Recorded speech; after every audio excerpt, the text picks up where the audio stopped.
Okay, good evening, everyone. Do you all hear me fine? And do they hear me fine over there? Okay, so good evening and welcome. Those of us who are here at the JCC and those who are at home joining from wherever, we're very glad that you're with us online. I'm Arava Samuelson. I'm the Director of Jewish Studies at ASU. I'm also Professor of History and the Irving and Miriam Lowe Professor of Modern Judaism. If you have been with us before in various programs, you know that Jewish Studies offers undergraduate and graduate courses. We have a very robust program of public education. We do quite a lot of activities online, I should have to say, and we cover the entire Jewish civilization from antiquity to the present. We try to do it from a variety of disciplinary perspectives, whether it's history, sociology, comparative literature, philosophy, and so forth. So we had a very busy semester already. We featured various lectures. Some of them one was a lecture series on Judaism and aging. There was also a conference on Jews, Judaism, and artificial intelligence. And we had individual lectures on various topics of interest to all of us. Tonight, we are very fortunate, and I actually feel quite honored of hosting, I would say, one of the most influential people in Israel alone. You may not like what I'm going to say, but I do believe what I'm saying, that he's a very influential environmental activist from Israel. But not only is he an environmental activist, he's also very involved in politics, including being a member of Knesset, although for a relatively short time, and he is an academic. So Alon Tal is a person who was born here in the United States. He made Aliyah in 1980. He even joined the army, participated in the first Lebanon War, and then he did his various degrees. He has a BA from North Carolina, from University of North Carolina, Chapel Hill. He has a law degree from the Hebrew University, and then an MA and a PhD from Harvard in environmental health policy. If I told you all the things that he created in Israel, I will have to be here for a long time, but you do need to know that some of the most important environmental organizations in Israel today were founded or co-founded by him. So he is the founder of Adam Teva, that's Israel Union for Environmental Defense, and it's a very important advocacy group in Israel. He's also he was the founder, or I believe co-founder, of Arava Institute for Environmental Studies, that's in Kibbutz Keturah.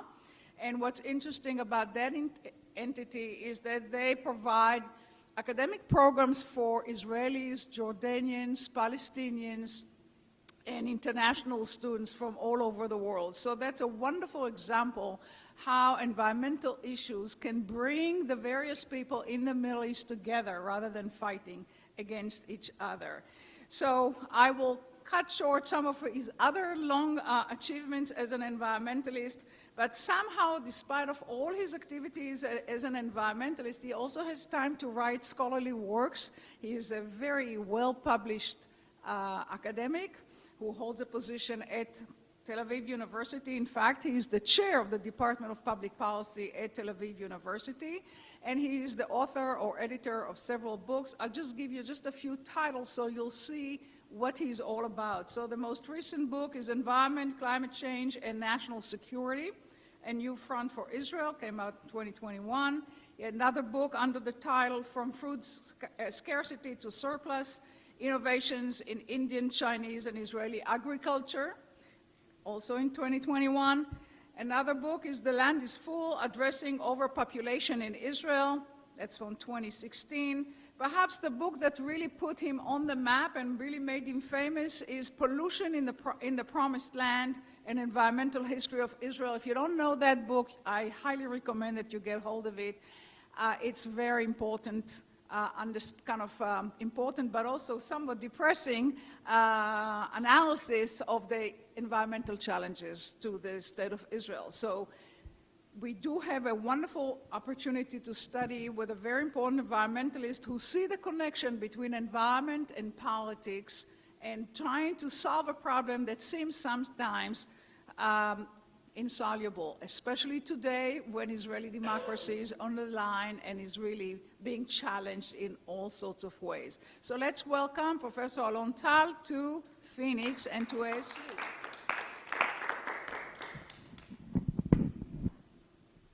Thank you very much, Chava, and thank you, Lisa, for organizing today's event, and thank you so many of you for coming out. I have many faces from the past here. Warm shout out to Fran Schauer and Stephen Bressler, who I have not seen in 50 years, dare I say, or something like that. But I saw him almost every day for the first 10 or something like that. Am I being able to speak down here and be followed by the camera?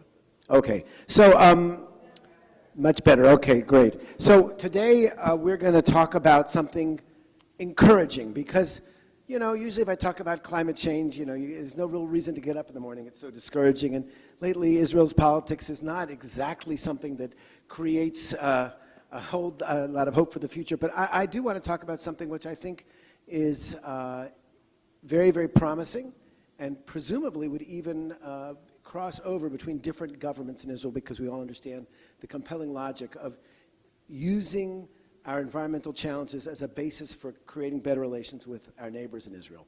So that's the discussion. Will the environment survive a renewed environmental peace process? And that was because in the first big peace process in Israel in the 1990s, many of the hopes of the environmentalists were dashed. And in fact, the only kind of cooperation in the environment we saw was between polluters, like people who produce methyl bromide in Jordan and Israel. They worked together very nicely, but we didn't really take advantage of the environmental dividends that the peace process offered. So what I'd like to talk today is about 4 different topics that are of considerable importance, I think, to people in the region all around, and what might be the potential for working together, what we've seen in recent years, sort of an update. So water resources, I'll spend a lot of time talking about that. Yes, please. I will try to speak louder if I can, and if I drop it down, I trust you will stop me and ask me to bring it closer, okay? Okay, great. I will try to do that, and I hear I'm getting some help from the back there as well. Okay, so that's terrific. I think that's loud enough. So water resources, we'll talk about that. Obviously, we are in a very water-scarce region. I'll give you I've done most of my research academically for a long time in that, and I'll give an update on that. I'd like to talk a little bit about the issue of climate change, which affects our water resources, but affects a lot of other things. And I don't think I have to waste words amongst a Phoenician audience to tell you how important climate change might be, especially for those of us who live in arid and hot places. Then I'll say a word about biodiversity. Israel is blessed with extraordinary richness of the natural life, many, many species of plants, animals, and the like, and we have to think about how we can preserve that, maybe in a regional context. And finally, I'll say a few words because I think it's always remiss not to talk about the challenge of high population density, the fact that we're living in a region with a huge population explosion which leaves its footprints everywhere. So with that said, hopefully I'll talk for about a half an hour and be sufficiently provocative to elicit some sort of a Q&A afterwards, but if something is not clear or if the microphone is not close enough, and you can't hear, please do stop me. I don't mind at any point answering questions, but I'll try to go through the slides expeditiously, and then we'll hopefully have more of a conversation. And thank you all for coming tonight. I'm very grateful. And for those of you on Zoom, stay tuned. Keep the cameras open or whatever, and we'll have you on the questions as well. So this is a picture of Boutros Boutros-Ghali, was the Secretary General of the United Nations. And he was fond of saying that the next war in the Middle East is going to be about water. It was almost something axiomatic when he would talk about this. And I would ask, really? Is that the case? Because empirically, there's very little basis for that kind of a position. This is a picture of Aaron Wolf, who's a friend of mine. He's a professor of geography, natural resources at Oregon State University. And for his doctorate, and ever since, he's kept this amazing database of water conflicts around the world, and he's found a lot of them. 286 transboundary water basins, and you guys know about that. One of them, I'm sure, has to do with Arizona and Mexico. But 286 water basins, and he started looking at empirically what kind of, please let everybody in, it won't disturb me a bit. What kind of conflict do we find there? And what he found was that, in fact, water conflicts are very, very rare. There's a lot of disagreements and tensions, but in terms of all-out wars, what he found out was that, in fact, there's only been one real full-time war blown on about the issue of water rights and who has access to water, and that was 4,500 years ago down in Babylonia, Iraq, whatever you want to call it. So really we know that people have found ways to use water scarcity as a source of cooperation, and they found that, over time, it makes a lot more sense to work together. And you see that between India and Pakistan. I would argue if you look at the history of Israel and the Middle East, there have always been a more of a pragmatic position when scarce water resources are allowed there. But the issue of whether or not Brutus Raleigh is right goes back to a very traditional or classic debate within the natural resource policy discussion, and that has to do with two different kinds of ways of looking at natural resources. On the one hand, you have those people who are the great optimists, and they're called cornucopians, to think that nature gives a lot of its bounty, or Prometheans, that are technological optimists, Prometheus being that Greek god who gave the power of fire to human beings and paid a huge price for it, where his liver got eaten out every night by a raven. Horrible story, but he has a model of somebody who's optimistic, and basically they say, look, and this issue of water is not finite. We can manufacture water today. Water gets recycled by the natural systems, and therefore the problem of scarcity is solvable. This is not something which is beyond our capabilities if we know how to work together. If we can find the technologies, if we can get the institutions right, if we can manage this resource in an intelligent and fair way, we can actually find that collaboration makes sense and is the norm, okay? And that's this optimistic point of view. But there's another point of view which is much more pessimistic. And that is what you would say sort of the neo-Malthusian. Malthus, for those who may not remember, was a British cleric who was really more of an economist at night, and he wrote a very important population essay, but he was very, very pessimistic about the future of the world. Populations are growing, resources are growing more scarce, and people are going to starve, okay? And a lot of people think that he was absolutely right. I tend to be but a lot of people think he was absolutely wrong and that all of his dire predictions didn't come about. So that's another discussion we could talk about in the Q&A. But basically, the people who are pessimists say, look, we can look around the world and see everywhere fresh water is becoming more and more scarce as a resource. And the second thing we see, the demand is growing geometrically, and the people are needing more and more water to sustain a modern lifestyle, whether it be swimming pools or whatever their running water needs are, and therefore shortages are going to be inevitable, and they are going to exacerbate existing tensions, and the next thing you know, people are going to go to war. So I want to just take a second to unpackage that, because before we dismiss that perspective, I think we have to see there's a little bit of empirical support for it from around the world, and then I'll bring it down to our region. But this is a picture of the Aral Sea. If you know, that was one of the largest freshwater lakes in the world, 17,160 kilometers. Israel all is only 22,000 square kilometers, to give you a sense of how big that lake was, okay?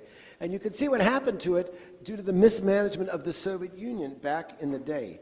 Is this yes, great. So you could see that slowly but surely, this lake became gone, until we have a situation where these are photographs of what it looks like today. And in fact, in Al Gore's first book, Earth in the Balance, he starts at the Aral Sea as an example of just how fragile the natural resource systems are. The same story took place in Lake Chad. Lake Chad, one of Africa's largest lakes, this one even larger than the state of Israel, was really a prosperous fishing region for many, many countries. You can look, Niger, Chad, Nigeria, Cameroon, and Central African Republic. And what's happened there over the years is the same story. Water mismanagement, tapping water out for irrigation, no coordination, and the next thing you know, you have an ecological disaster, an economic tragedy, that people who had very, very sustainable livelihoods, mostly in fishing, but not just, basically were out of luck, okay? But you could say, well, what about, great. So you can say, well, that's very well and good, but you're giving examples from the Soviet Union, from Africa. These are not exactly paragons of governance. So maybe, and I'd say, well, let's look at the United States. So this is the Ogallala Aquifer. You may have heard of it. The Ogallala Aquifer is the largest underground groundwater system in the United States. It begins in northern Texas and goes all the way up, straight all the way up to South Dakota. And when I was in graduate school, I was told that the Ogallala Aquifer is dropping by almost a foot every single year. And eventually, it's not going to be economically feasible or even possible to pump out the water. Stored it away. Years later, I was invited to give a talk at Texas Tech University, which is, I think, more famous for its sports team than its academics, but it is at the southern tip of the Ogallala Aquifer. And I said, oh, how cool, I've got to find out what's going on there. So I asked my host what's going on there. He said, well, up until a few years ago, this was going on, very, very productive agriculture, Texas Tech, sort of a hub there, a land-grant college. And then it's also famous because it was the home of Buddy Holly, or for those of you who are fans of the Chicks, formerly the Dixie Chicks also, Natalie was born there. But this is what's happening now, that they have reached the point where it just doesn't make sense to pump out the water. It's so far down, there's so little left, and they're reconverting so much of this former cropland to rangelands, and they go back to being cowboys, because that's how the water can be suspended. But why should I go off to the Ogallala Aquifer? Here we are at Scottsdale. Now, delighted we have a wet year, but even before I'm in Israel, was reading articles about people are literally having to buy water trucks to come by because the Scottsdale community turned off the faucets for them. I don't think it was you guys, but there is a serious water challenge to the western United States in general. I'm spending some time now at Stanford, and I know that there's a lot of still tensions between the north of California and the south about how water is allocated and who pays for it and who gets to benefit from it. You don't have to go see back to the movie Chinatown. You can see it today. And the truth of the matter is there are enough reasons to think that maybe water scarcity is something which is going to create more and more tensions and divides around the world. So let's think about this a little bit systematically. This is a picture of Malin Falkenmark. I'd say probably the most famous hydrologist in the world. Not that she has the most publications or had breakthroughs in groundwater transport theory, but she was the person that the United Nations asked, how much water is enough?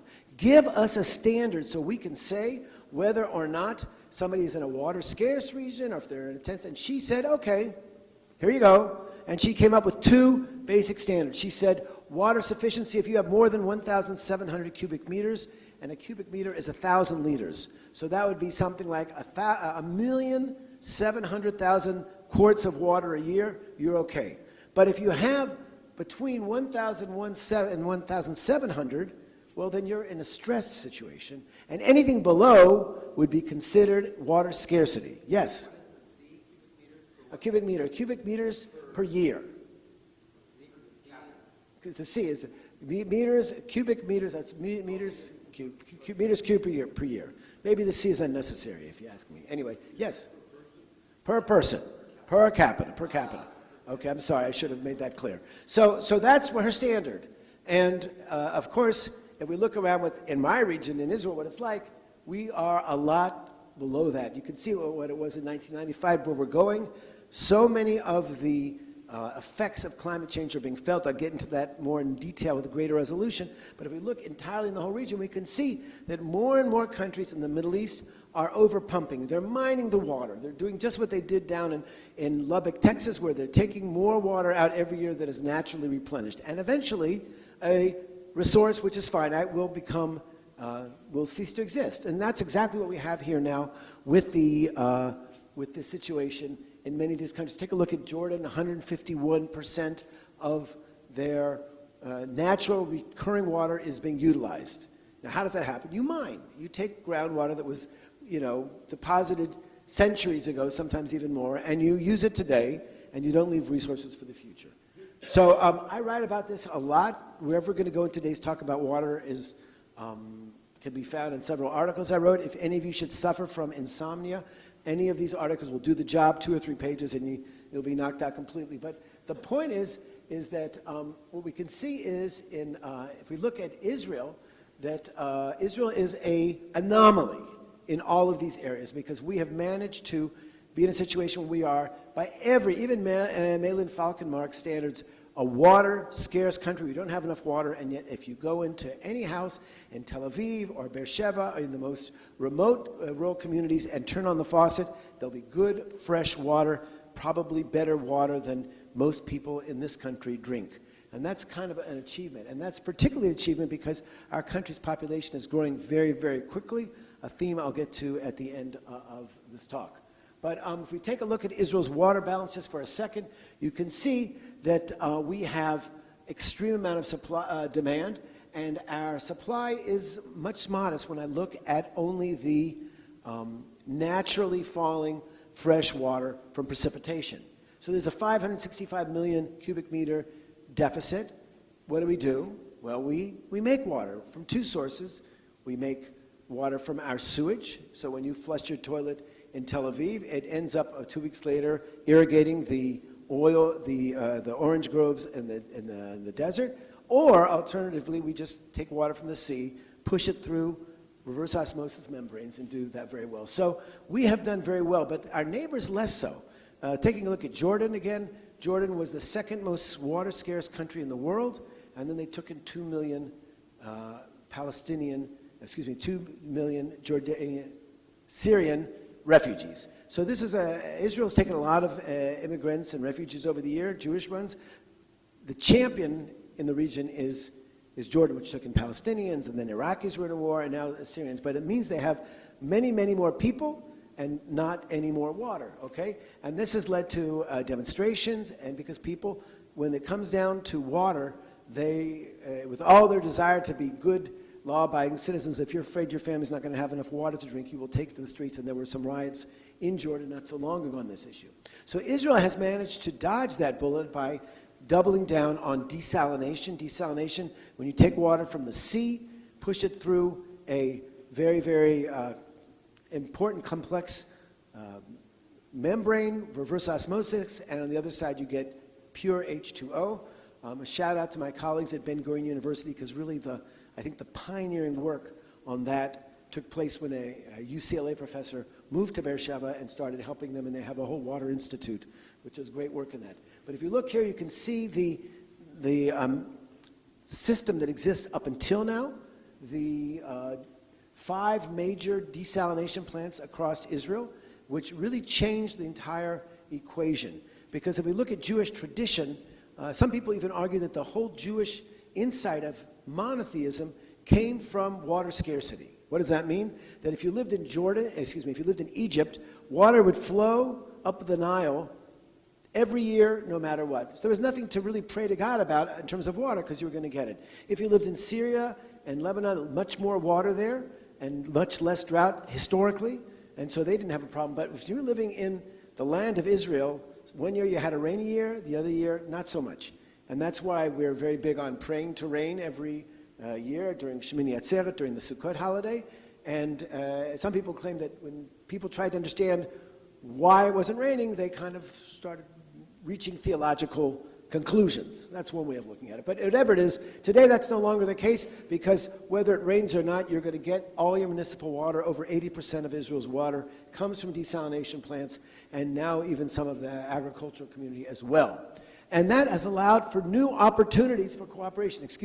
Here you have an agreement that took place well over 10 years ago, about 12 years ago, between the Minister of Regional Cooperation from Israel, Silvan Shalom, the Jordanian water minister, and Shaddad Attili was then the Minister of Water in the Palestinian Authority, talking about how can we start using desalination to relieve the acute water scarcity in the region.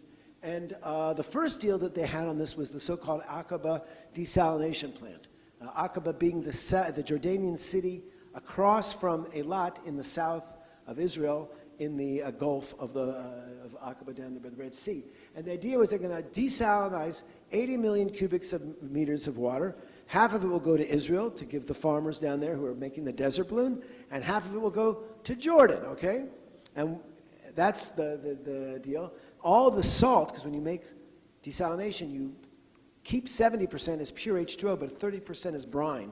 That'll all get pumped up to the Dead Sea, because the Dead Sea is disappearing. I'll say more about that later. And that was the idea. And Israel would give more water to Jordan as a result of that. And this is how they printed up in the Huntington Post at the time, where you can see the idea is Jordan gives water to Israel in the south, Israel gives it to the north where the Jordanians needed. And this was a grand vision.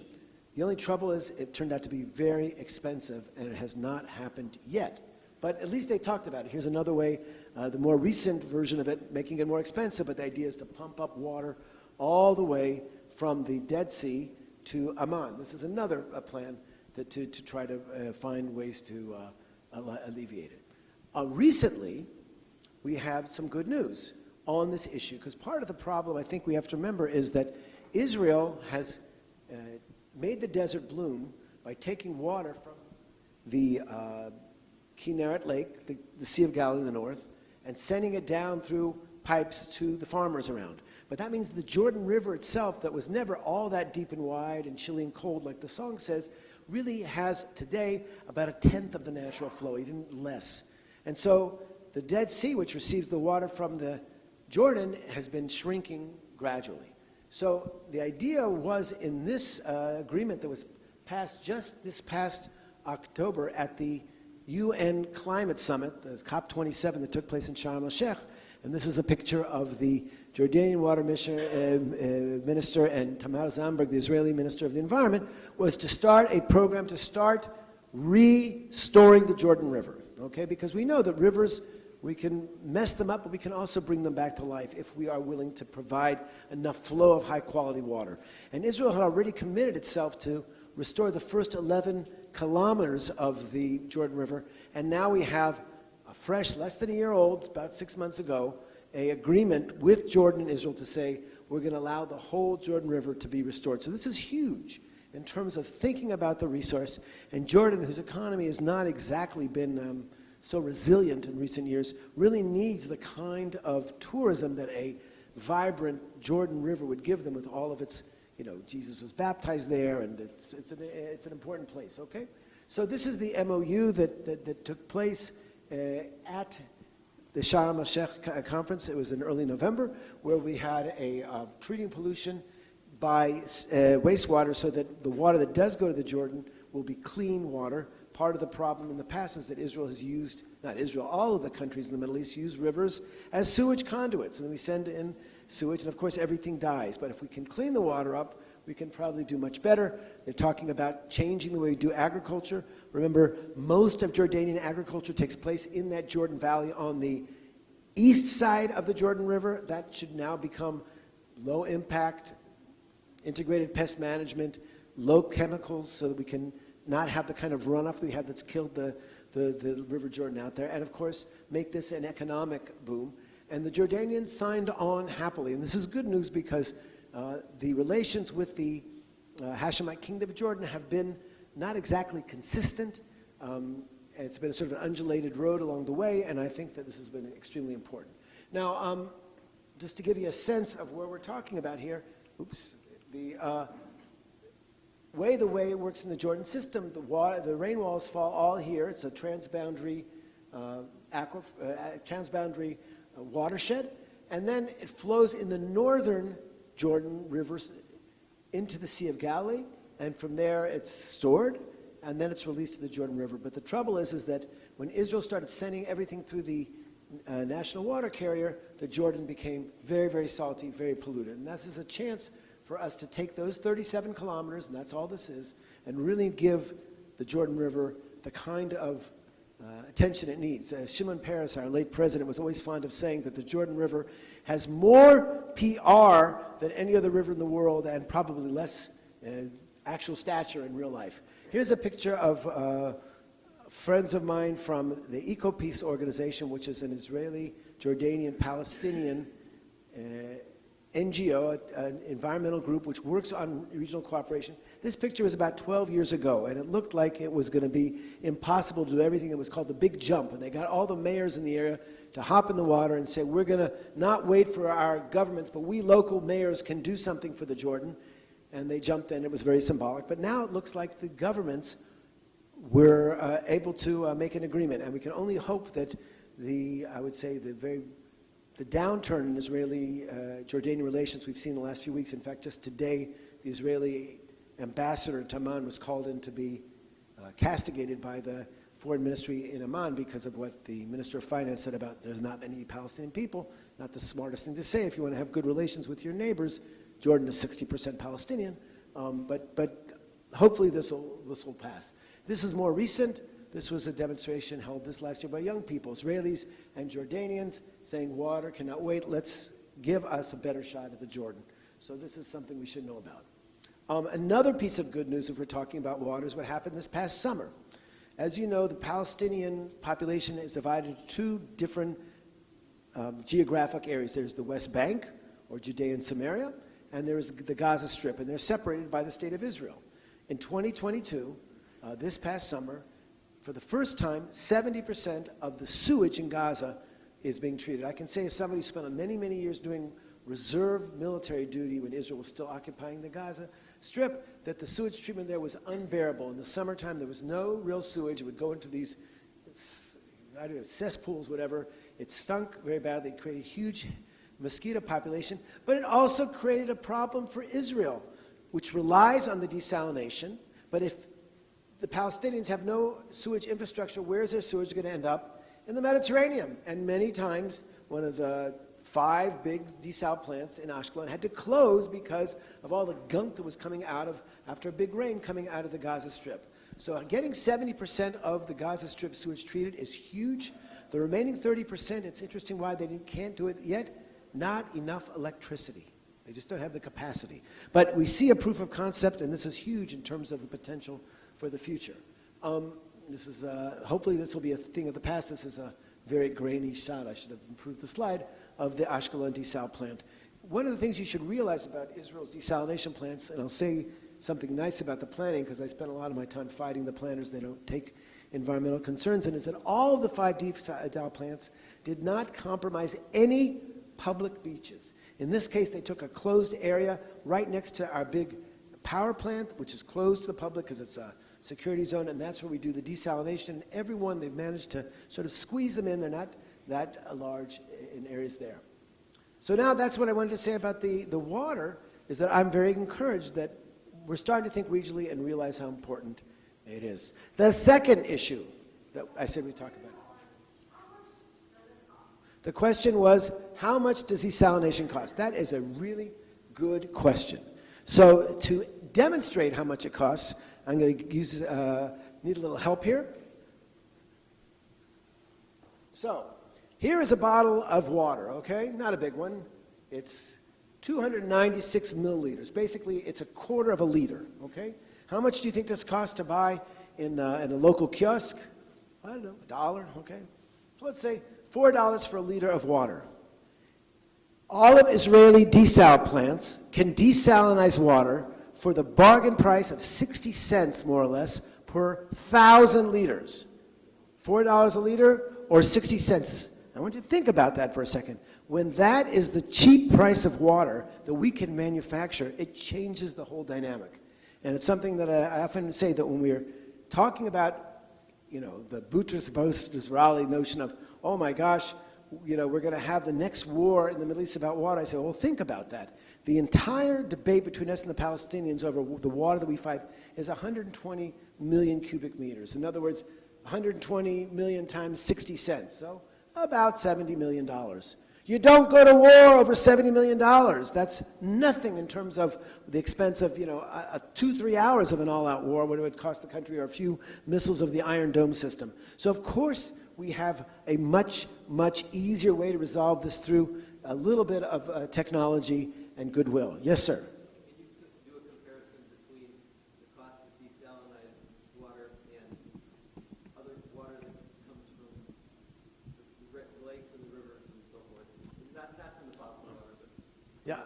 So they did that. The thing is that Israel's water, the question was, can you compare the cost of the desalinized water to the naturally falling rainwater system? Well, this is why it's complicated, because Israel has this national water carrier where we take water from the north, from the Sea of Galilee. It's sort of like hydrological socialism, where there's wealthy people, they have a lot of rainfall, the Galileans, and then we send it down to the poor people in the south, like you all, here in Phoenix, where there's not a lot of rainfall, and they use that. But that takes a lot of electricity, and that increases the price dramatically. So I once talked to the water commissioner of Israel, the head of the water authority, and he reckoned that if we didn't have desalination, it would still cost us about 40 cents a cubic meter because of the electricity costs.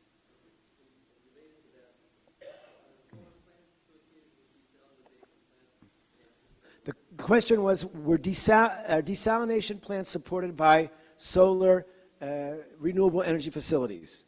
No. So I'll move on to the next question. I have a lot to say about that issue, but we'll move on and I'll get back to it because I'm getting right into that now with discussions about climate change. Now, as you can see here is a map of the Middle East. Israel now is really, really good friends with the good people of the United Arab Emirates. Truly astonishing place. I actually visited there before there were the Abraham Accords, and they were looking for people that had American passports, and I had one, and they were very, very gracious, and it was the month of October, and it was really hot. I know you guys know what hot weather is here in Phoenix, but we're talking about 120 degrees in October or something, 115. It was crazy. And these are the regular summer temperatures, 49, 50 degrees all the time. So when we talk about climate change, I think we need to remember what we're talking about. And maybe this is trivial, but basically the world has a blanket over it, which is the atmosphere, which contains a little bit of greenhouse gases. Without that, we'd be freezing, okay? But every time we add greenhouse gases, it's as if we are taking a blanket and adding another one, or making that down comforter in the photograph a little bit thicker, okay? And so the more and more heat stays in, and it gets hotter and hotter and hotter, and this is causing real problems, okay? Here, so much problems that we, as Chava mentioned, we wrote a first book about this as a national security problem for Israel. And we got the idea from the Pentagon. They identified it as a national security threat long before, both because of the climate refugees and what it means in terms of food shortages and all kinds of other things. So just to give you a sense of how bad things are in the Middle East, which is considered a hot spot of climate change. So the temperatures in Baghdad and in Cairo have gotten so high that an air conditioning is the difference between staying alive and not staying alive. That there was an incident in Cairo where there were about 40 old people in an apartment building, and they couldn't get them out. There was no electricity with an elevator, and they literally cooked to death as the temperatures climbed from 40 to 50 and higher. So this is a serious, serious issue when you're in the Middle East and you do not have the infrastructure you need to protect yourself from this kind of levels of heat, which are going up all the time. So the numbers are really very, very frightening, and what's scariest about it is we don't know when it's going to stop. It's not like we're going to reach some level. As we add more and more greenhouse gases, we'll see more and more extreme temperatures. Israel, also a climate hotspot. Just to give you a sense, if we compare the temperatures in Tel Aviv, how many of you have been to Tel Aviv before? We have a lot of us there. So if you've been to Tel Aviv, you know, in July, August, it can be pretty soupy and pretty hot. But it's hotter now than it was when I first moved to the country. And we're talking about an increase of 2 degrees on average, which is about twice the global average for temperature increase. We know that's the case. It's not distributed equally. But when you add to that the 2-degree heat island, which happens when you live in a city, 4 degrees is, I was talking about Celsius, not Fahrenheit, so Fahrenheit was 7 degrees or something. That's a big difference on the margins in terms of quality of life. And the same is true in terms of the sea level rise, okay? When we look at the Mediterranean, the world average is about 3 millimeters. In Israel, we've seen the Mediterranean rising every year by 6 millimeters of height. And this is without any kind of big non-linear jump that will happen if the Greenland actually collapses, or if we see significant changes in the ice balance of the Antarctica. So these are things that we need to be aware of in Israel and realize this is a serious issue. it's not just the heat that Israel's now seeing these extreme rain events that we never saw before. There's a picture from the city of Nahariya. It's a coastal city near the Lebanese border. Every year, this is the picture there. People get stuck in floods because they're having, well, of course, there's a lot of pavement there, but really we're just having major floods. I just spent a couple of months now in California and discovered what these atmospheric rivers are. Same kind of idea. So it's happening in the Middle East in a very serious way. Now, I know in California they have a lot of forest fires, but Israel's seeing forest fires with a frequency that was unknown before, okay? And I mentioned already the fact that the Jordanians are seeing a drop in precipitation while their numbers have gone up and up and up. Take a look here of what the rain patterns are like, what the rain patterns are like in Israel, and you can see that we are dropping quite rapidly in terms of the kind of rainfall that we're seeing every year. This was the way I taught water management for years in Israel, about 1,500 million cubic meters of national rainfall, only that's not the number. And this number, 1355, now longs the number, is more closer to 1,100. So climate change is no longer the gloomy projection of Al Gore. It is a new hydrological reality that we have to start getting used to in Israel, okay? So one of the manifestations of this problem is what's happening in the Dead Sea. The shrinking of the Dead Sea. You remember those photographs of the Aral Sea and Lake Chad? Well, is this going to be our legacy? Because that's the way it's looking now. We have some serious problems there, and it has all kinds of spin-off problems, like the problem of sinkholes that are opening up in the middle of nowhere and the like. This gives you a sense of the drop in the Jordan River tributaries, which are one of the delightful places to go and have a vacation with your family with kayaks and tubing, and yet we can see the drop in all of these areas. And you can see the Kinneret, which got a big boost, but they came back. So what is this? What have we done about this? Oh, and when the Kinneret levels drop, the salinity increases, because that's just common sense. You have evaporation of water, the salt stays in there, and you get saltier and saltier seas. So we are starting to adapt, and that's something that I wanted to sort of emphasize, that yes, we have climate change, we have to do what we can to reverse it, but we're not going to sit here and only take the negative consequences. One of the good things that Israel's done in the last several years is create what we call the reverse water carrier. Now, when Israel was first established, you could look here, and you can see that the water used to come down from here on this national water carrier, which, as I said, was like hydrological socialism. All the rain in the Galilee would go down to the south and provide irrigation waters, okay? But the trouble is, when you saw the drop in the rainfall, the Kinneret Lake doesn't have water to give anymore. It has, in fact, probably finished its historic role as a natural reservoir. What's happened now is we have made a reverse reservoir. So we're taking water from the sea, pumping it into the Kinneret, and using it as a strategic reservoir. Okay, because in the same way that I can show you the 5 desal plants, you can see them here along the coast, so can our friends in Lebanon and the Hezbollah, Mr. Nasrallah, and all of our enemies see it, and they have about 10,000 long-range missiles. So if we really got into war with them, it's not unlikely that many of those would kind of get eliminated. So we have a situation which is deeply discouraging, but by using just a little bit of ingenuity, we are now creating, I think, the largest climate adaptation program in the Middle East. Here's a picture of what it looks like on the ground. This is the new line that's being pumped. And as I say, when we start thinking about our religious friends in the Christian community, we can say that if Jesus was to come around today, he'd be walking on Mediterranean seawater, and it's desalinated, not regular water. But what it does also mean is we now have enough water to send water to Jordanians as much as they want. And so this is something that's very important as we look for ways to stabilize the relationship with the Hashemite kingdom. As they become more and more dependent on us, it's very important. We also have to start taking decarbonization more seriously. Israel is a country with tremendous ingenuity, and as the world starts to move from a fossil fuel-based economy to one that's based on renewable energy, Israel could and should do more. We used to be a pioneer in solar energy projects, and we're not doing as well as we might. And you can see here, when you look at the rate of the increase in CO2 emissions, Israel still has a lot more than the Jordanians, the Palestinians, but it's still going up. And per capita emissions go down, but the overall amount goes up because as more people come around, they have a collective carbon footprint which grows. This just gives you a sense of where Israel's carbon emissions are coming from, where it's greenhouse gases. The largest group is from the electricity and heating sectors. Then you have transport, industry, and all the way down to the other things. This is not unlike other countries. I think we have a bit more than other people. Since that time, we've moved more to a better natural gas, but we still have to decarbonize that as well. And Jordan also looks very similar.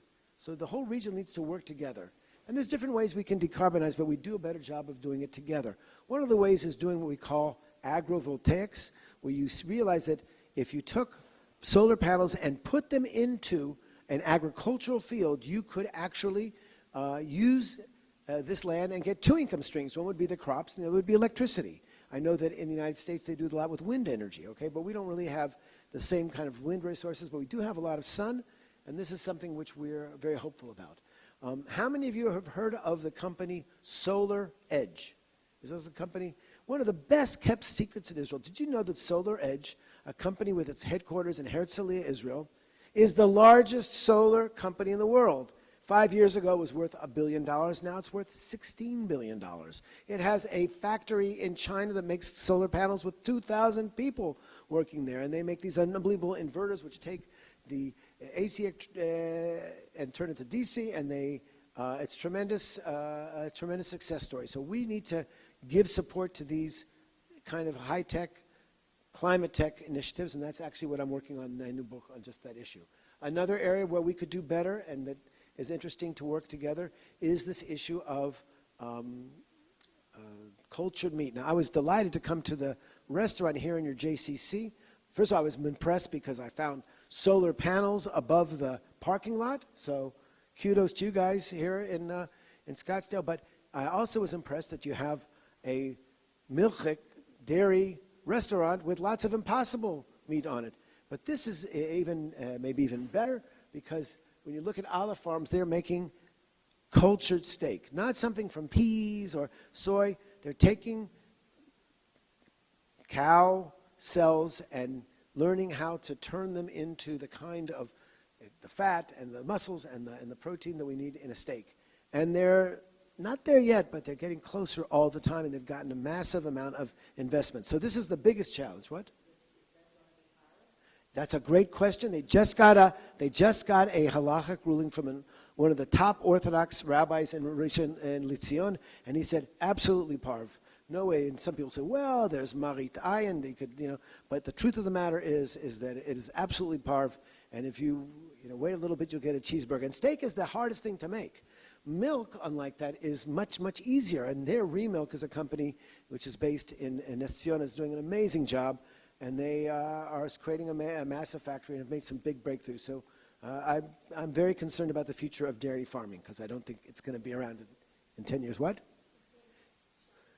So I actually was privileged to eat Remilk cream cheese, which was delicious. So I say it was I don't know if it's Ness Zion cream cheese or Philadelphia. You couldn't tell the difference. But you can buy it in 2 years on a community level. Unfortunately, they're creating the first factory in Copenhagen and not in Israel.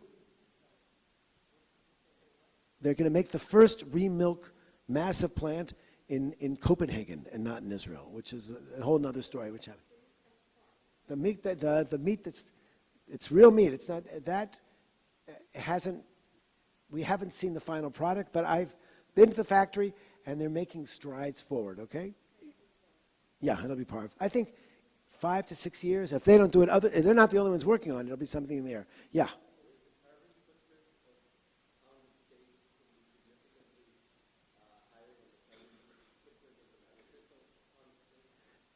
I would say it would be, to eat a Olive Farm's cultured steak would be maybe 100th. It's going to be a teeny fraction. And the water footprint and everything. The environmental benefits are incalculable if we're thinking about a planet. Remember, the 20% of the overall greenhouse gas emissions on the planet come from our food system. Okay, so here is a wonderful photograph, also from Sharm el-Sheikh. I'm sure you recognize there Senator Kerry, or no, sorry, the Secretary Kerry, who is the climate czar for President Biden, and he went and blessed this agreement, and that was that agreement where we see for the first time that selling of electricity from Jordan to Israel. We have an MOU on this, and this is another area we can do to try to decarbonize our country, get less and less fossil fuels in Israel and take advantage of our neighborhood. Israel's always said we're an energy island, we don't have anybody to import from, but that is no longer true. And we have to start thinking, just like they do in Scandinavia, that if the wind doesn't blow in Denmark, they'll just take it from the rivers of Norway or vice versa. We can do a lot more working together. And here's some pictures from they have in terms of how they envision this thing happening. And I also, one of the things I worked on when I was in the Knesset, my boss, the head of my party, was Israel's defense minister. And Israel's defense minister is responsible for the West Bank. And I said to him, it is insane that Israel exports 90% of the Palestinian electricity. In other words, Palestinians only produce about 10% of their own electricity. Let's give them solar panels, give them some energy autonomy. It'll be good for them and their sense of pride, their economy. It'll be good for us because we are having huge battles over the next gas-powered plant and we're behind in this. Let's start giving them this. And I worked on it very, very intensely, and we had a program going. It was all under the radar screen a little bit, and then the government fell. So I don't think it's happening, but I believe it can happen because the economics are there. It's so much cheaper, and it just makes so much sense. Moving on to the third issue, and I'll try to move a little quicker so we can just move to questions and answer. Biodiversity in Israel. Israel, like I said, the meeting place of 3 continents, Africa, Asia, and Europe, has extraordinary biodiversity. I'm talking about 115 different mammal species. You know, I'm talking about over 3,000 plant species. It's unbelievable. The trouble is that we also have a population which is growing very, very fast. And there's an axiomatic rule about conservation, and it goes like this: more people, less nature. It's true everywhere, and it's true in our homeland. So although we have this incredible responsibility to preserve the biodiversity of the promised land, in fact, we're doing a pretty bad job. So we lose about, we looked up what it means for 21 kilometers of square land, open spaces lost every year in a country that's not that large.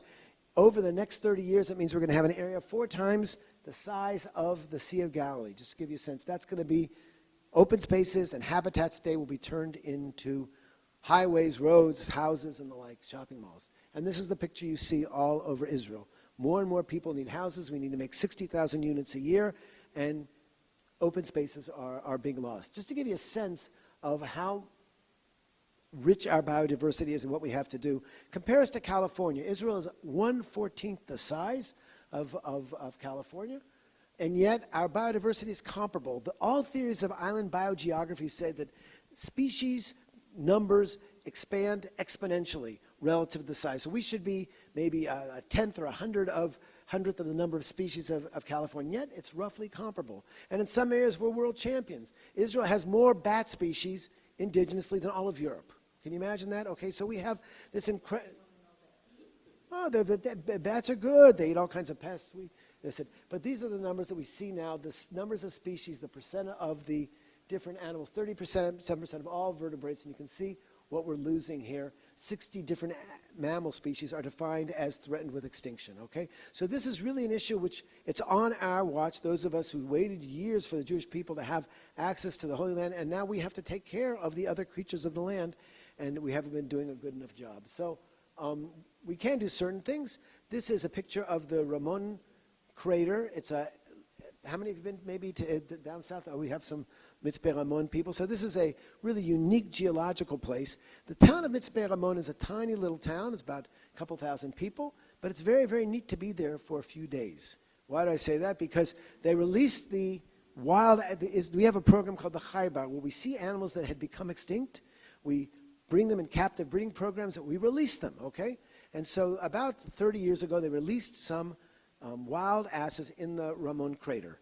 And they had a really good time there, 2 or 3 days, just like people go there for tourism. They see the Jeep trips, but after 2 or 3 days, they kind of got bored, and they looked down, they say, wow, look over there is the sand dunes of Jordan. That looks like fun. And they went down there, and we know because they were all collared there in terms of having transmitters, and they all were shot and stopped in the place. They were killed by the Bedouins there.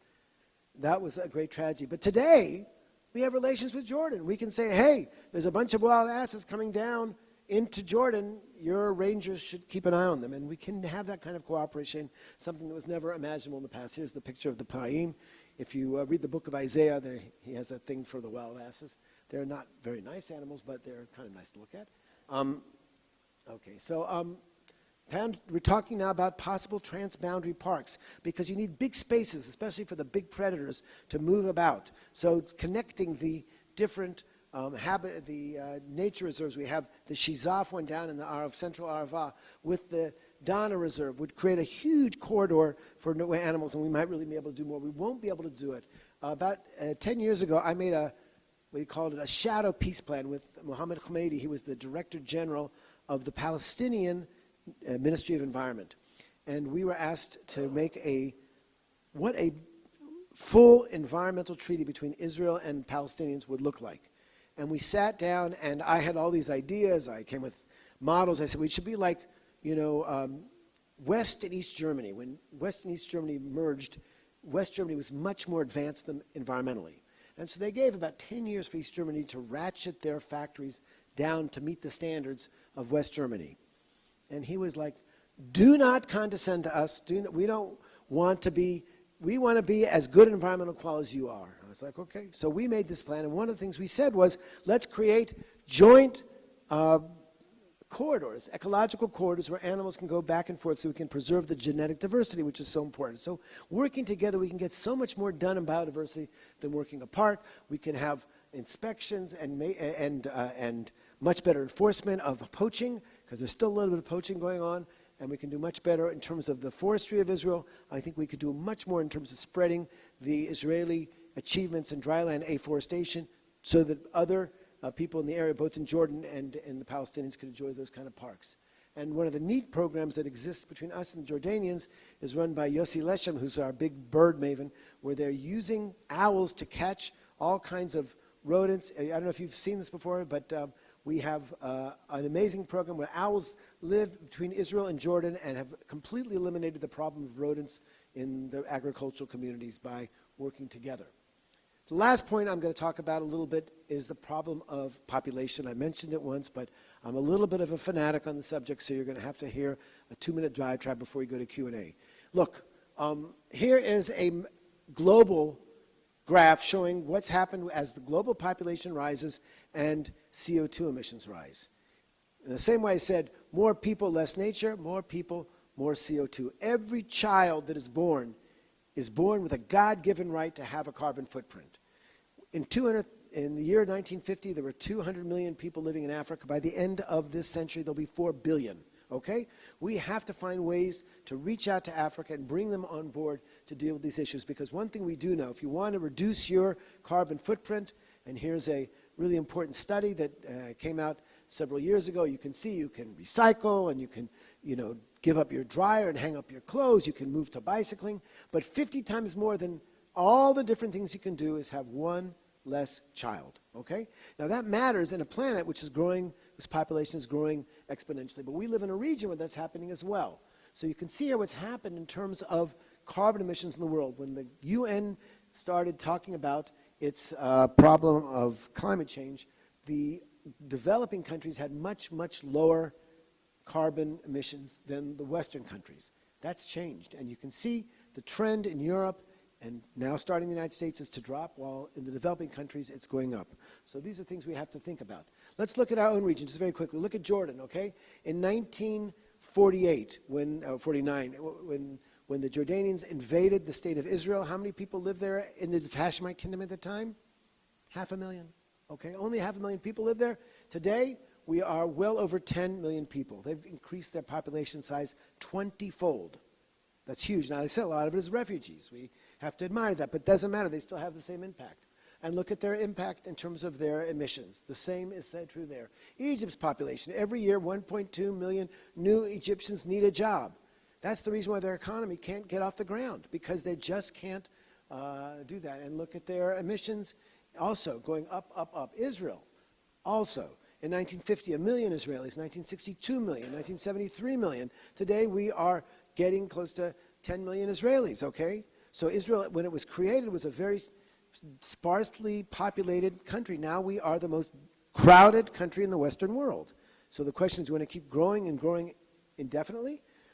Well, there used to be a time we said we have to replace the 6 million Jews, and I believe in that. But We've done that. And now we have to decide, do we want to be 20 million people in Israel, 40? Because it doesn't happen overnight. When you decide you want a slow population, through economics, we're not going to be China or anything like that. It takes a long time for people to change their habits and behaviors. So this gives you a sense of Israel's fertility rates. This is the OECD average, about 1.7 children per family. Israel has 3.1 children per family, almost twice that. And so it's almost as if in all these problems I've discussed, we are on a treadmill. And as we try to go and solve problems, the treadmill goes faster and faster, and we just don't make the progress we need to make. That is absolutely true. And I'm one of the few Israeli politicians who's calling for a cancellation of child allowances after the second child. It's not a popular position, but over the last 3-4 years, and I have doctoral students monitoring it because I do research in this area, there has been a shift in the Israeli population as they get stuck in more and more traffic jams and find themselves in more crowded situations. They're starting to think maybe instead of maximum carrying capacity, we should be talking about optimal carrying capacity. Nobody really wants Israel to turn into a factory farm. We stuff more and more people into it. We want to live a good place. I want to say a shout out to President Biden. I know that Arizona voted for him, so it's a safe space to say something nice about him. But his environmental message, his commitment resonates. And when Prime Minister Naftali Bennett went to visit him, he realized that he had to come up with something concrete about Israel's commitment to addressing climate change, because this is something that President Biden believes in very, very deeply. And he did. And for the first time, Israel declared that we're going to become a country that has a zero carbon footprint. So I've reached the end of my talk. I just want to say that I am very optimistic in spite of all the difficult challenges, because I think these are common challenges, and if we work with our neighbors, we can solve them together and create a better atmosphere. And the thing about the climate crisis and the water crisis and the population crisis and the biodiversity, these are big problems, but they leave enough for everybody to do a little bit. And I think that if we take these sort of baby steps forward and move forward, we'll start seeing changes, and hopefully they'll become glacial in their dimensions. So thank you very much, and we can take questions both from people here and... Thank you. Before we start taking questions in the room, we're going to take a couple of questions from Zoom, which I will read to you. Go right ahead. Those of you who don't know Lisa, she's responsible this evening. So give a big round of applause to Lisa for everything she's done today. Thank you. The first one is, can you talk a little bit about the Arava Institute and their work in the region with water and the environment? Well, I don't know if I can talk a little bit because I'm talking a lot. No, the Arava Institute for Environmental Studies is a unique research institute based on kibbutz Keturah, where for the first time Israelis, Palestinians, Jordanians, and international students come together and study about their common environmental challenges, with the assumption that, Israel for sure, but all those countries too, we're no bigger than a postage stamp. And so we really won't make progress on our air pollution in Ramallah if Israel doesn't clean up its cars, fleets, but we won't be able to clean up our rivers if the Palestinians don't treat their sewage. There's a lot of work that needs to go together. And so far, gosh, when we started? I think we started in 1997. So 25 years later, we're still good running, so that's a good sign. Great. Over the past few years, the fervor surrounding discussions of climate change have increased and extended to discussions about resource scarcity. The same Malthusian ideologies, if you want to explain what Malthusian is, Happy I'm to sure do so. our audience would appreciate it. Ideologies were incorporated into the rationale used to justify Nazi Germany's genocide of European Jews and other minority groups.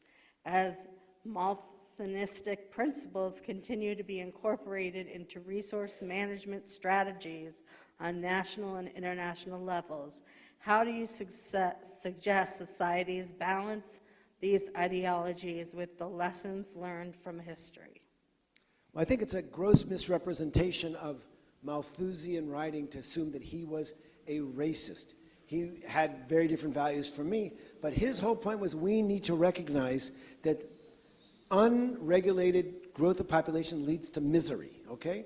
And so people say, well, we have all this green revolution. No, 100 million people died of hunger in the last decade. We may not know them because we don't live in Africa, but those are real human suffering, and that's exactly what he talked about. He didn't talk about anything about racial theories, and he didn't talk anything about these kind of horrible things. So I think there's a tendency over the years to sort of shame those who are bold enough to raise the issue of population challenge and try to make us all to be some sort of a, but it's not. And we can ignore the problem of overpopulation, but we can't ignore the consequences of ignoring it because it's there knocking on our doors every day. And if you saw the boats that went down this week in the sea trying to get the people are trying to leave that continent. And I'm just trying to make it so that Israel doesn't turn to be that kind of place which is so crowded that people just are dying to get out. Yeah. Okay, and then the last question from here is, as it relates to water desalination plants, what is the footprint that they could leave in places where you do not have a salt lake or an, endoheric basin? I'm sure you know this term.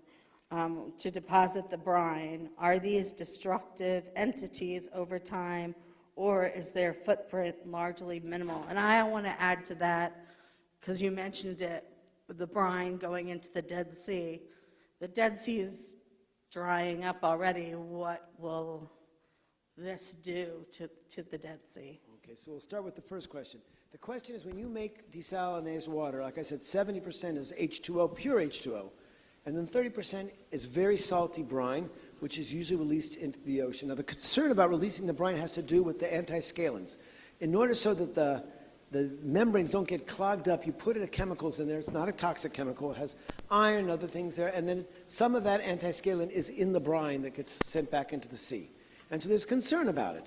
Well, I think I care a lot about our marine resources, but when I can't sleep at night about it, it's because of the microplastics in the ocean. It's because of the oil tankers that spill every so often. It has nothing to do with the fact that we release a little bit of iron alongside of salty water into the Mediterranean. In fact, Israel does a really good job of monitoring that. It's all 1 or 2 kilometers off the sea. And in fact, because the Mediterranean is something of a nutrient-poor sea, there's a little bit of fisheries, maybe even a little bit of a boom to the ecosystems locally. I'm not saying we should be complacent. We should continue to monitor, do everything we can to check it out, but there's no indication that I've seen that there are any meaningful ecological impacts. And there are so many really serious insults to our Mediterranean ecosystem and to the Red Sea that's where we have to focus our energies. And when environmentalists get very concerned about the brine, I take a deep breath because I understand they're coming from a good place, but that's not really the acute challenges that we face in protecting our marine resources. Okay, now we'll take questions in the room. If you raise your hand, I'll bring you the microphone. That way the people on Zoom can hear you. Anyone? Yes, please. Just tell me your name so I can... One sec, let me just... What do you think is going to happen in Israel with the new government? Are they going to continue with what's going on, or especially considering that many of the ministers are ultra-Orthodox, they will not want to limit the number of children that they are having? How is it going to work there? Well, it is highly unlikely that the present government would do anything to reduce the birth rates in Israel. I agree with that. But I also believe that in the last government, had we lasted a little bit more, I know, with some authority, because I was very involved quietly below the radar screen with the people at the Ministry of Finance, we would have created policies that for the first time would start encouraging people to stop it too, not anything compulsory, but to create incentives so that if you have 2 or 3 children, you are going to get maybe better access, and you both work, that was one of the conditions, then you can get better daycare support, you can get other assistances. What we have now is what's called a perverse incentive. There was a time when it made a lot of sense to pay Israelis a lot of money to have children because we were an empty country. After the Holocaust, the Jewish sovereignty over the land of Israel was in question.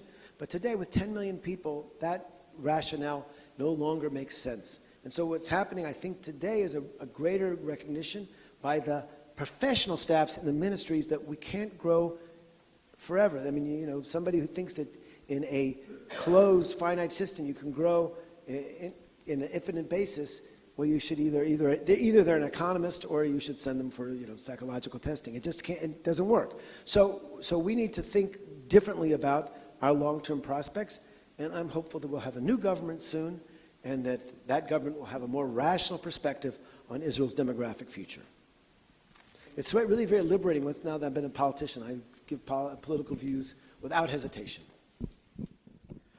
Hi, my name is Brent, and Brent hosted a group from Arizona State University this summer that was a life. We spent a whole evening talking with them. I hope they got over the COVID, because that was sort of the last minute. yeah, they did. Yes, Alon was there with Noah Efron and met with my students. We had 10 students there, and I'm only speaking for myself, not for Arizona State University, just as a clarification. And I'm speaking for myself, not Tel Aviv University as well. Thank you for that. And I have a couple of comments just because of what we experienced. We went there for leadership and technology in Israel. And we got to learn at Techion, which is in Haifa, the university there, about olive farms.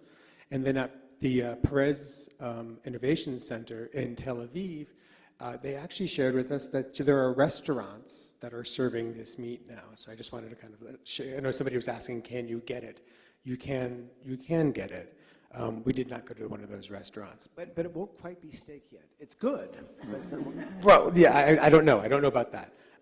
We also had a chance to visit the Knesset Innovation Center, which is up near by the Sea of Galilee, and the Sorek desalination plant.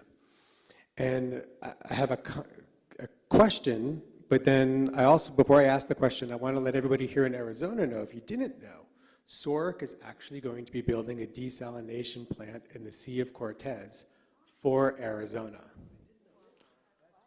Yeah, and there's also Sorek 2 being built near Tel Aviv as well. So my question, though, is between the ideals of the Knesset area and Sorek, because they have differing ideas about whether or not you should take desalinated water and pump it into the Jordan or into the Sea of Galilee. And one says yes and one says no, because why would you spend all this money just to put it back in? And I'm just curious about what your thoughts are. So that's a really good question. I wrote an article once about, I think I called it, will population defeat the Jordan restoration efforts? But one of the questions that people ask is, 60 cents a cubic meter, it's cheap, but if you have to do that year after year after year, and we're talking about 1,000 million cubic meters, that comes to a big price. And you could say, well, the Jordan River, I mean, come on, this is a iconic biblical site. How can you put a price on that? But yes, you can. There's opportunity costs and things like that. Some of the debates over whether you should put the water in there or not has to do with ecological purity, because the water that comes out of the desal plant is pure H2O, and the water that comes out of the Sea of Galilee is very different. I'm going to start with a parenthetical story, but I'll kind of tell the story. When they made the first desal plant in Ashkelon, they had more water than they knew what to do with. It was a surfeit of water, 100 million cubic meters of water. They gave everybody in Ashkelon, everybody in Beersheba, desal water, great water, but there wasn't that good a distribution system from there, so they said, well, let's give it to the farmers. All these years they've had this lousy, brackish, salty water. Even you know about that in Arizona. Let's give them champagne, pure H2O. And they thought they were being really, really benevolent. And about 3 or 4 months later, they started hearing shrieks of frustration and anger because all of the crops of these farmers were going downhill in the Negev. And what's going on? Because the water was too clean. It didn't have any minerals. It didn't have calcium. It didn't have all these basic things that you need. So they said, okay, so let's start thinking about putting it back. And it was really bad for the farmers, but 4 of us at Ben Gurion University got an article in Science, and that was really great, because that doesn't happen very much, especially for somebody who's a lawyer. And we talked about what should be the desal treatment. So the question is, with the Jordan River's content will be different than it was naturally. But my point is, it's already so different, because it has all the fish waste that go in there, and all the sewage treatment from Jordan goes flushing in there, and it's nothing like it is. I mean, I have a lot of debates. The environmental movement is a very robust community that has lots of different opinions. And I'm not a purist, because in Israel, there's something called a novel ecosystem. A novel ecosystem is a very, maybe beautiful, diverse, system of animals and plants, whatever, but it's not natural. It has human bearings.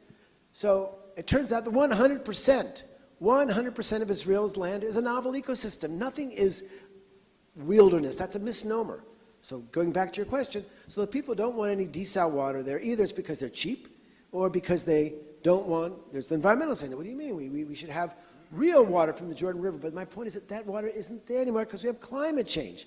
And the Syrians are diverting so much of the water that what used to flow in the Yarmouk River, which was 40% of the flow, is zero today. And that's not going to change. The Syrians are not with the program, at least not yet, okay? So there you have it. So we got to do something.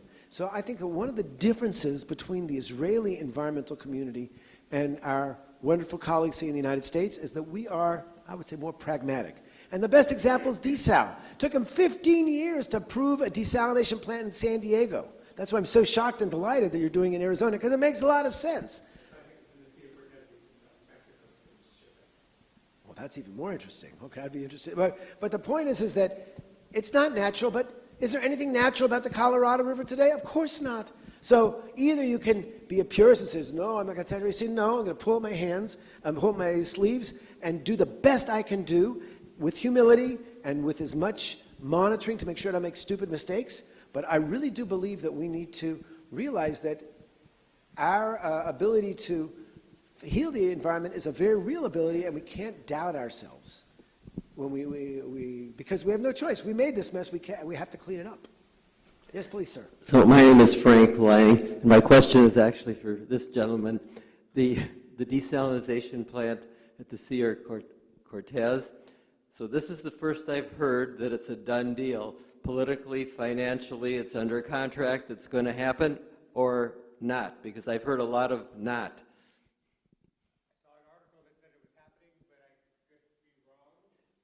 I wouldn't take it to the bank yet. Please send me the article, and maybe it is. But it is a good question. So my question, actually I have two questions. First question is, as wonderful as the collaboration between Israel and Jordan is, how come that so few people know about it? I believe that nobody in this room was aware of all the stuff you told us about Israel and Jordan when it comes to water. So why is it kept secret? That's the first question. Second, Yeah. Give me a second. So there's two easy answers. One is that Israel's lousy at PR. But there's the other answer is that the media doesn't like to print good news. I'm telling you, somebody who's a politician, and for the first time, urged by my staff, became a little obsessive about getting my name in the press, and saying good things isn't going to get you there. You have to be, extremely negative, extremely, bombastic and catastrophic, and then you might get a mention. And this is something that's unfortunate. We don't seem to have a lot of attention span on our national newses and our newspapers for good news. Every so often, maybe if the stock market goes ways up, they'll put it in there, but really very, very little interest. And that's part of the issue as well. And finally, the Jordanians don't really want this thing to be published so much. Remember, the king is a Hashemite Bedouin. The majority of Jordanian citizens are Palestinians. There's tensions there. The Palestinians are not as crazy about the peace treaty with Israel. They are much more, some of them identify with their cousins that are still in the West Bank. And so it puts them in a very, very tenuous position. And so many times, when in eco-peace, the Jordanians say, we'll do this, but below the radar screen. Don't push us into a place we don't need to be in terms of the internal Jordanian dynamics, and we don't want Jordan to turn to Syria, because it could go that way very easily. so now let's look at the Arab sector in Israel proper. Can you say more about environmentalism in the Arab sector? I absolutely can. Israel, as you know, is 20%, 21% Arab, and over the years, the Arabs have had I would say, a reasonable but still below percentage participation in Israel's environmental movement. There are Arab environmental organizations, there are Arab environmentalists working at the Ministry of Environment, Jewish environmental organizations, but not at the rate that you would expect them to have. One of the nice places that I would suggest you go if you're visiting Israel is a nature reserve near, in effect, it's near the Akko, and it's where the jamooses, the water buffalo live, and it was designated as a nature reserve to perpetuate indigenous Arab/Palestinian culture. And the guides there are almost all Arab, and the woman who ran it for many, many years was an Arab. She's an interesting person because she's a Christian Arab. She's married to a guy named Hussein Tarbiya, who's a Muslim Arab, and he was charged of the big environmental unit. They were like a super couple, and it was really interesting that she was Christian and he was in.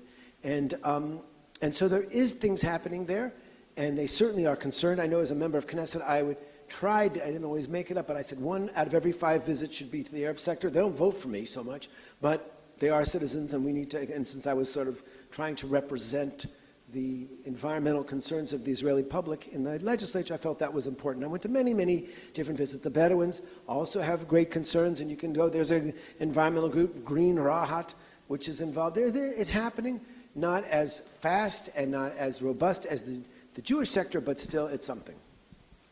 And I think I saw you mentioned, so I'm going to have a shout out. You want to do the shout out? You do it. Okay, on April 10th at noon, where are you going to be? I'll tell you where you're going to be. There's going to be an incredible presentation by my friend Nadav Davidovich, who is Israel's #1 expert on public health and the environment. He's the head of the public health, I think, school at Gurion University. He is smart. He is decent. He's a fascinating person. He, for many years, was head of Doctors Without Borders, and so when there would be military battles between Israel and the Gazans, he would set up field hospitals on the Gazan border to treat the Gazans.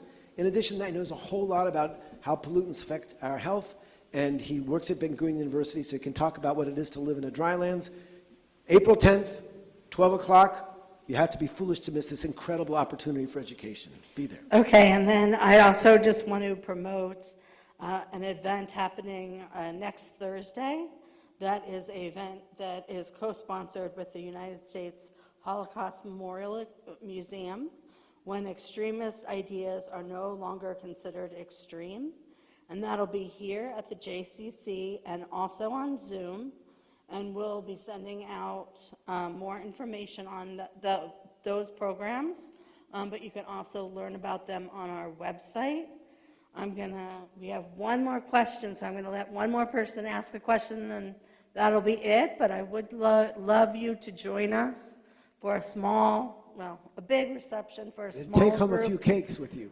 of people right outside the door, right outside in the hallway.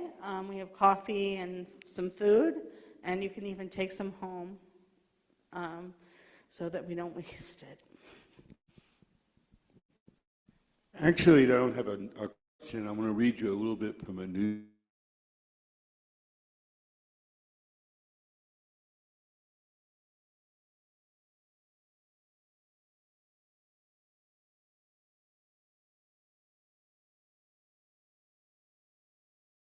They're our best. Okay, first pitch the plan, and he goes on talking about it, and it's the